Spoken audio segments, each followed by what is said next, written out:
I want to tell you about how this credit card connected a few people to Jesus. I got given this card in the mail and I needed to activate it, and it said that I needed to take it to an ATM machine. So I've had the card sitting on my passenger seat of the car for quite a while, and it was like it was burning a hole in my car seat this night. And I felt like God say to me, pull over and have a look at where the closest ATM is. And I have a look at my phone and recognise that the ATM machine is in the foyer of the hospital. Now I thought that's really embarrassing because I'm in my exercise gear, just looking a little bit, hot and sweaty, and yeah. I go up to the hospital entrance and it's shut, it's late at night. And then I thought, I wonder if it's an emergency. And then again, I felt really embarrassed, but thought, I'll just go and have a look. There were just people there ready for an emergency, not for my ATM card. So I'm laughing at myself as I'm walking back to my car, which is across the road. And then I hear this guy yelling out my name.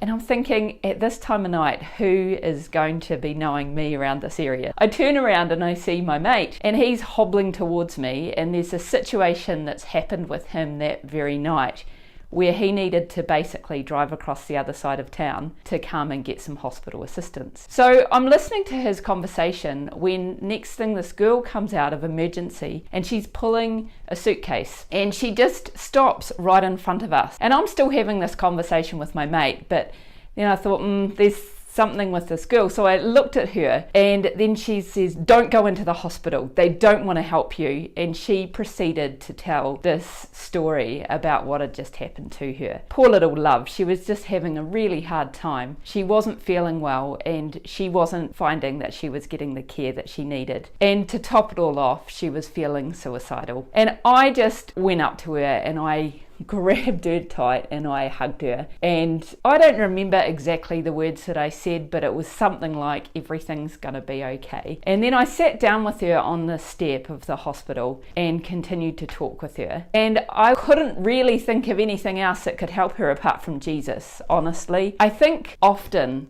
you can look at these situations and circumstances, and yes, I can help with some advice, but really the best is always Jesus. So I asked her, can I pray for you? So I did, I prayed for her, and then I asked her a few questions, and she said, I haven't really ever thought about Jesus before until the other day when I had an ambulance officer turn up at my house and he prayed for me. And I was like, an ambulance officer? She proceeded to show me this video of this ambulance officer praying for her. And I was like, wow, that's really amazing. One of the things that he said was that, God, can you show her how much you love her? And I said to her, have you ever thought about how much God is showing you, how much he loves you, and that this is an answer to that prayer right now?